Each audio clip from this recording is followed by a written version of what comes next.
sepanjang penerbangan ini dan harap kita akan berjumpa lagi. Jika anda memberikan sebarang perkhidmatan semasa kejibaan, sila berhubung dengan kaki tangan kami.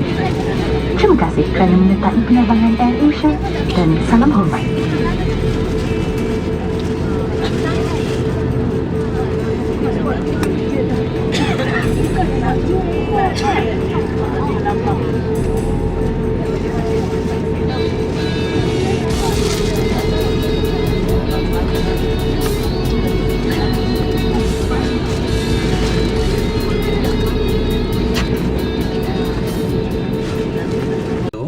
Kawasan di tempat kita sekarang ini bukan kawasan tsunami.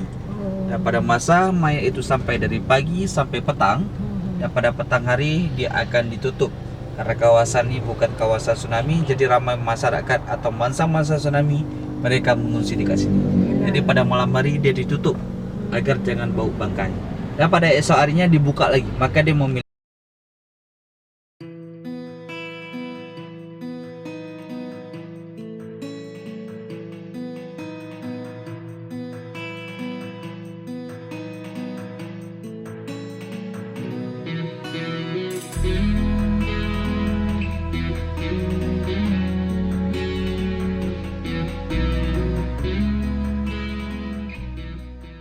Itu adalah bukan orang Aceh, tetapi mereka adalah pendatang atau orang Tionghoa dan orang Batak. Mereka tinggal dekat Aceh dan mereka bekerja di Aceh. Dan setiap daerah-daerah yang ada di Aceh pada masa dulu, Aceh memiliki kerajaan mereka masing-masing. Ada kerajaan Perlak, ada kerajaan Samudra Pasai. Pernah dengar Aceh? Kerajaan Samudra Pasai adalah kerajaan Islam pertama yang ada di Aceh. Selepas itu ada kerajaan Ubid, Linga. Kerajaan Linga ni berasal daripada Aceh Tengah. Dan yang pada saat itu mereka bertunduk kepada kerajaan Aceh Darussalam yang bertempat di kota Bandar Aceh. Jadi raja dia tu, raja terbesar itu adalah di kerajaan Aceh Darussalam. Berganti daripada sultan sendiri atau raja. Apa nama tadi? Gedung? Gedung Putih. Gedung Putih. Karena sebagai saksinya tak, itu dasarnya air tsunami melanda kawasan Patopolis itu. Tsunami yang jadi macam ni. Ya, tsunami yang membuat helikopter ini menjadi seperti ini. Pada saat itu helikopter ini dipakai untuk mengangkat korban daripada perang. Yang pada saat itu Aceh sudah terjadi perang saudara kan. Rekan-rekan Aceh mereka aja kerajaan tersebut. Buat you angin. Ya, laju sikit. Lebih baik kan. Dan sekarang kita merasakan bagaimana hangatnya, bagaimana terasa air tsunami setinggi yang ada di atas kepala kita. Lampu yang ada di atas kita adalah sedikit.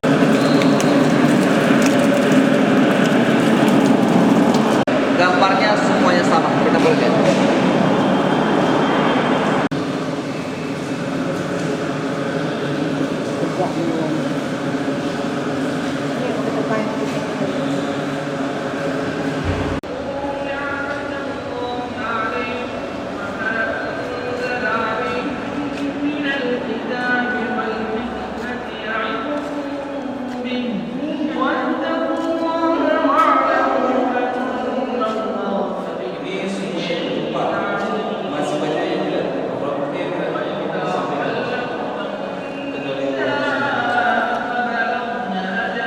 Yang lebih tinggi atau lebih aman, mereka berjalan di dalam panas untuk mencari tempat yang lebih tinggi.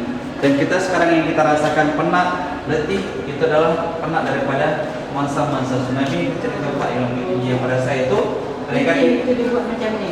ya. Kenapa jembatan ini disebut dengan jembatan perdamaian? Karena kita boleh lihat negara-negara yang ada di atas kita, mereka bertulisan kata damai menurut bahasa mereka masing-masing. Dan pada saat itu mereka meminta Aceh, kerajaan mereka dan kerajaan Islam untuk berdamai. Dan pada saat itu mereka mengetahui bahwa dua sekutu ini atau dua organisasi ini mereka tidak ingin bersama. Dan pada saat itu negara-negara ini mereka bertuliskan kata damai untuk agar Aceh, gerakan Aceh mereka dengan TNI berdamai dan berhasil. Ini ada 50 negara. Mereka mengatakan kata damai.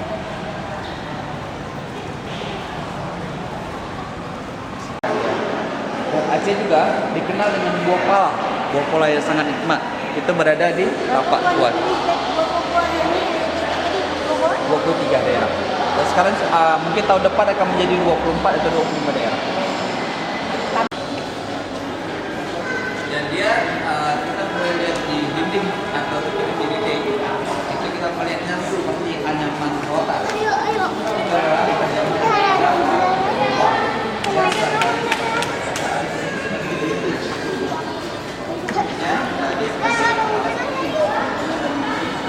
tapi bukan dari kemudian.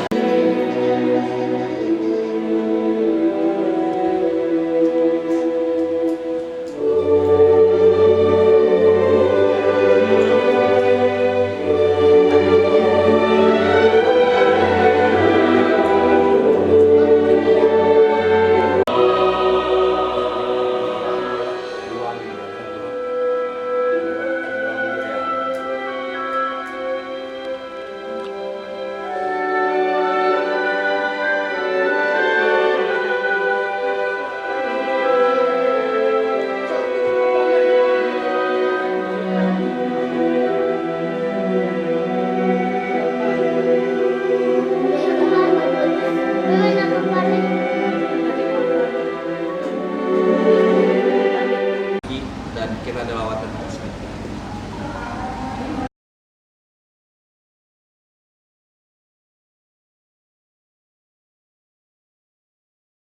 Punya put yang tersebut di atas buku masyarakat, tapi kenapa hanya put ini saja yang dijadikan museum atau tourism?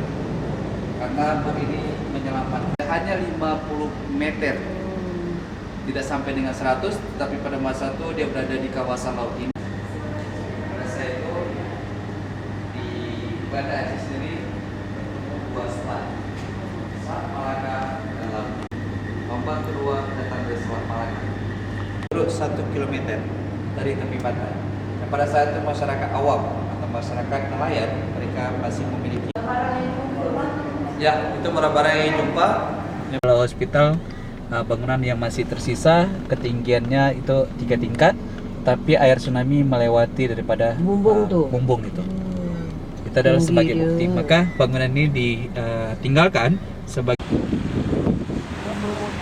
kawan-kawan yang dirajai.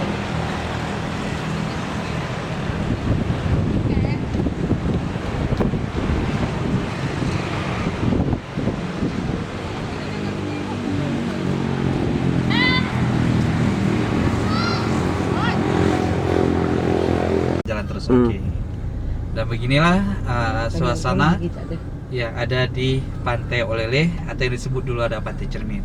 Dan di sebelah kanan kita yang sekarang nampak batu-batu atau air, itu dulunya adalah perkampungan masyarakat nelayan yang sekarang sudah menjadi tanah dan menjadi laut.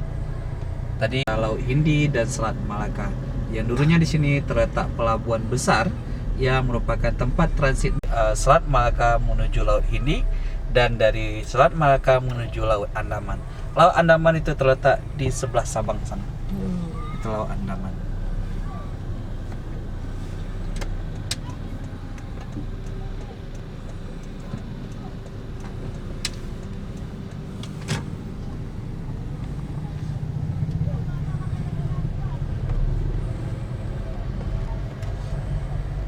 Dan kita boleh nampak bukit yang berada berapi. Nama gunung itu adalah Gunung Selawah yang merupakan lambang daripada Aceh sendiri. Dulunya Gunung Selawah itu pernah aktif, tapi sekarang sudah tidak aktif lagi karena dia laharnya dekat bawah, bukan dekat atas. Cantik. Cantik. Duduk atas tadi nampak cantik. Ombak kan pukul. Iya. Dan dulu tanah yang berada di sebelah kanan kita itu juga selepas tsunami, selain ada benteng di sini juga merupakan perumahan masyarakat nelayan yang mereka mencari hari-hari adalah ketam, mencari ikan atau menahan jaring. Itu adalah pekerjaan atau pencarian hari-hari masyarakat yang ada di Kampung Pandi. Nama kampung ini adalah Kampung Pandi.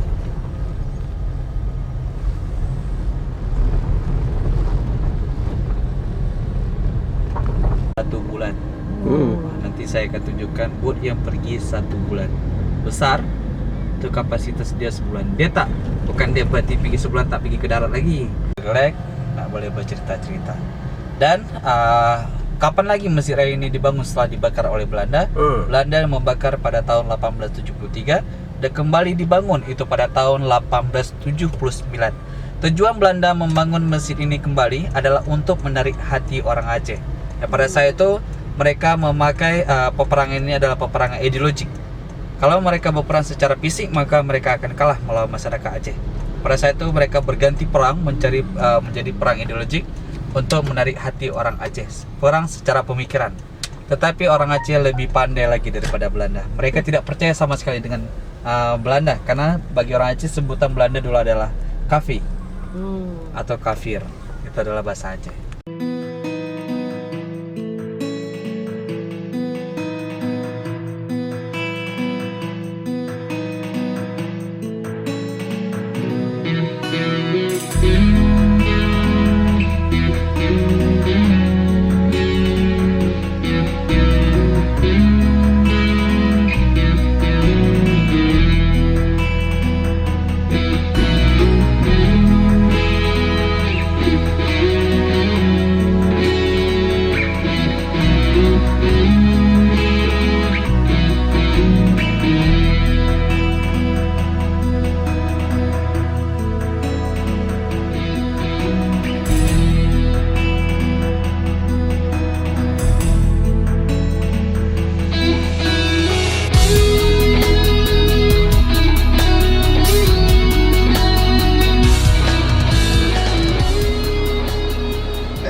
pandai boleh.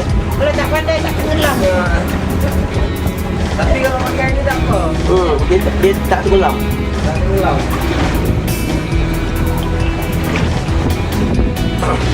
Dengan laut pun tak apa.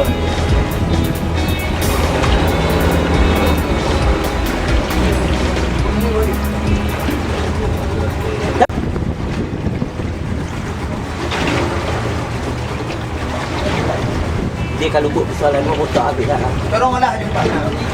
Patutnya kau ni ya ini ya. Semasa ya. Kau dah juga tak kok.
Air bedeng kali.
Serambi Mekah.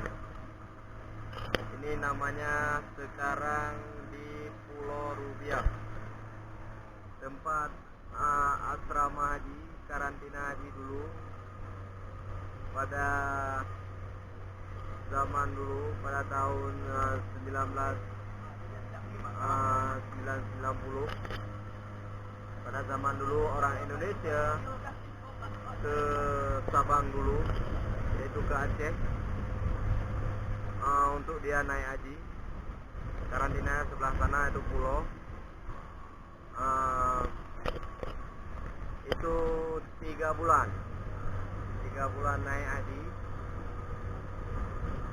Dari sini 3 bulan ke Mekah atau ke Jeddah. Nanti 3 bulan pergi, 3 bulan pulang, yaitu perjalanan 6 bulan. Nah, sekarang makcik dan pakcik lagi di dalam bot untuk dia tengok karang-karang. Nanti ini bawah, nanti dia nampak.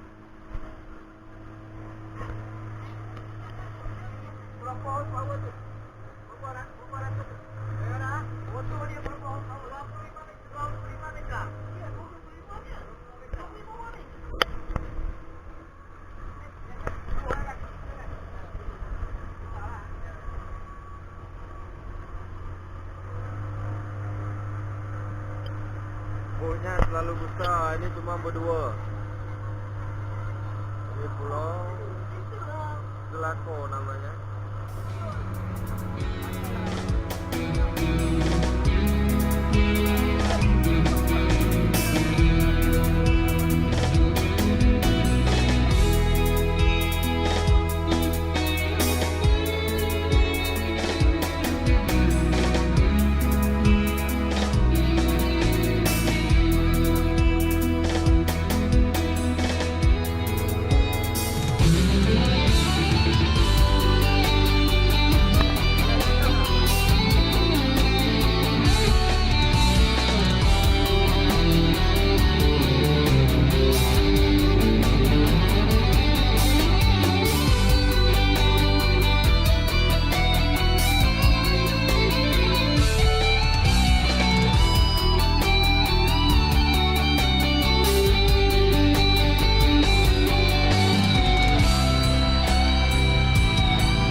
yang artinya adalah rumah peninggalan daripada tsunami sendiri. Rumah ini dulunya adalah rumah masyarakat yang ada di Kampung Sungai Belancut dan diambil oleh kerajaan hanya untuk sebagai monumen atau peninggalan daripada tsunami sendiri.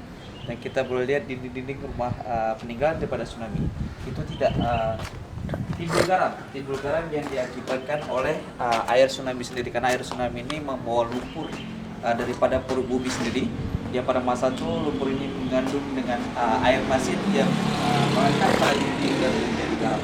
Dan pada saat itu rumah-rumah yang terkena tsunami maka dindingnya tidak terlalu kuat lagi, maka harus dihancurkan untuk dibuat yang baru. Oke, itu saja.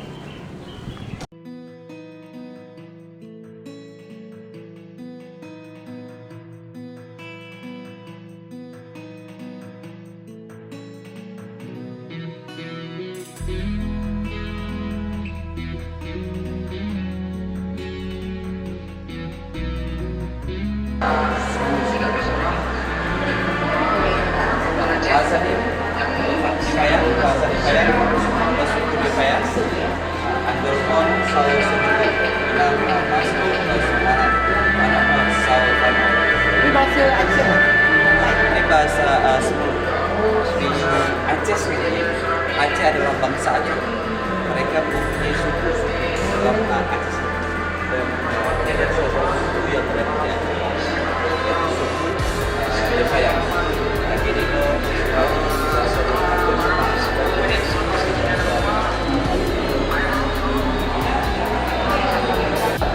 kita akan meninggal daripada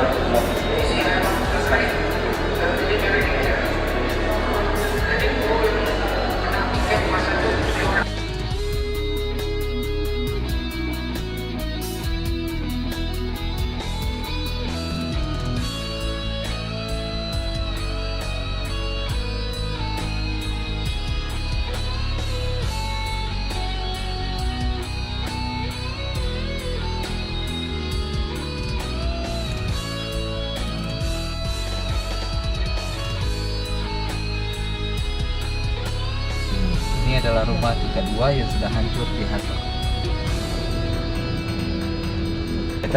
Yang dulunya dibawa dari sebelah balik bukit di sebelah kanan kita. Ada bukit di sebelah kanan kita. Dulunya kubah ini berada di balik bukit ini dan dibawa oleh air tsunami sejauh 2,5 km dan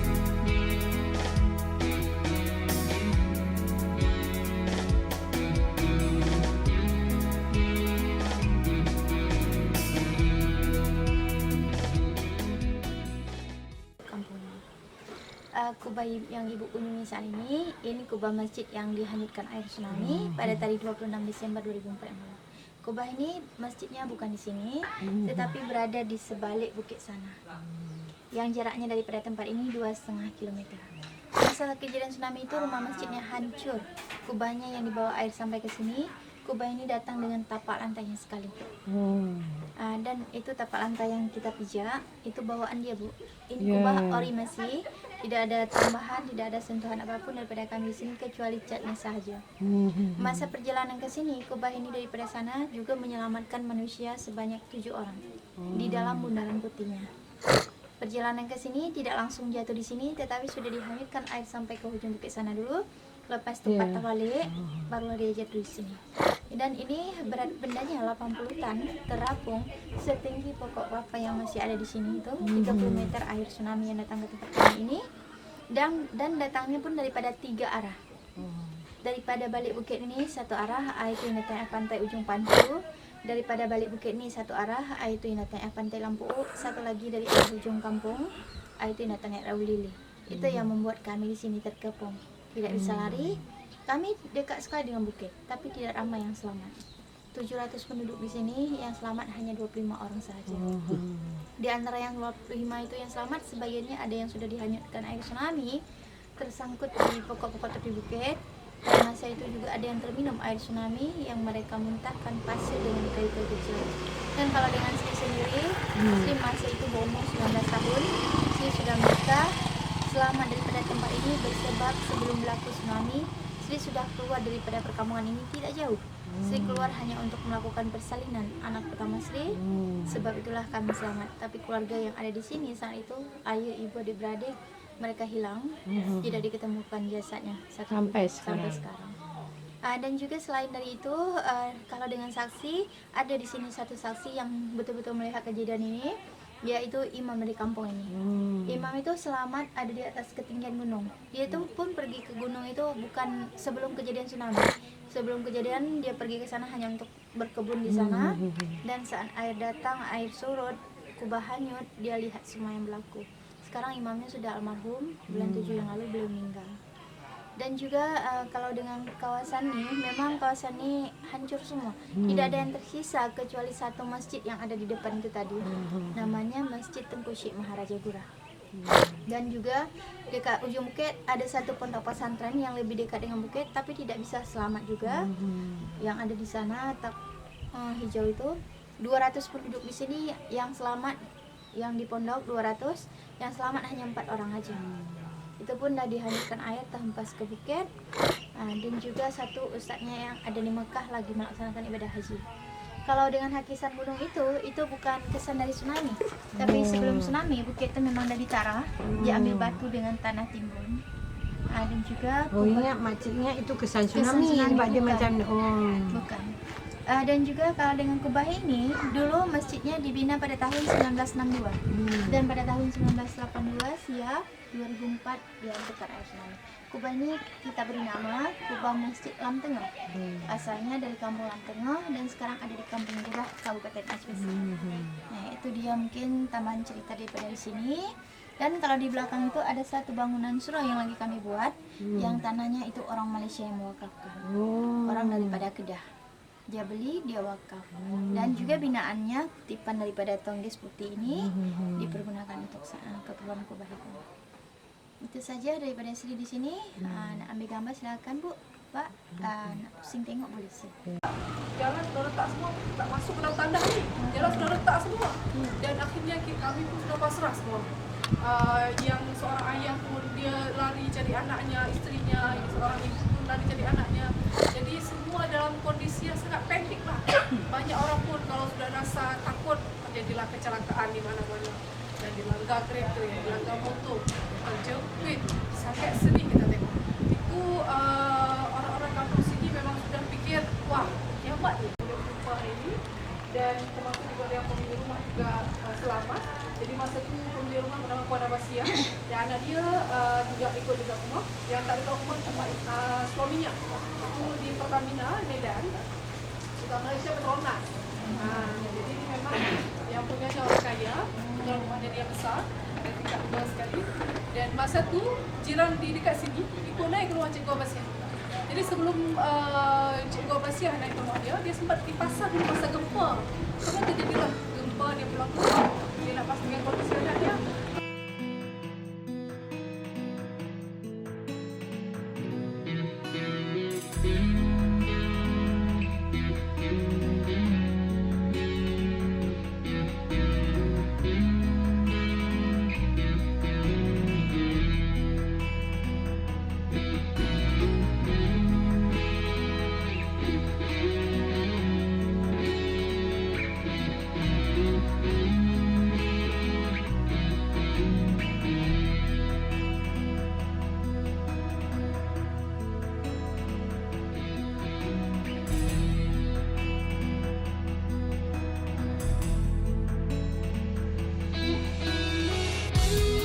Pembuat undang-undang.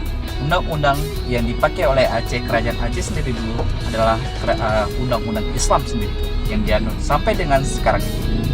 Dan Syah Kuala adalah sebagai pengatur dalam undang-undang Islam sendiri.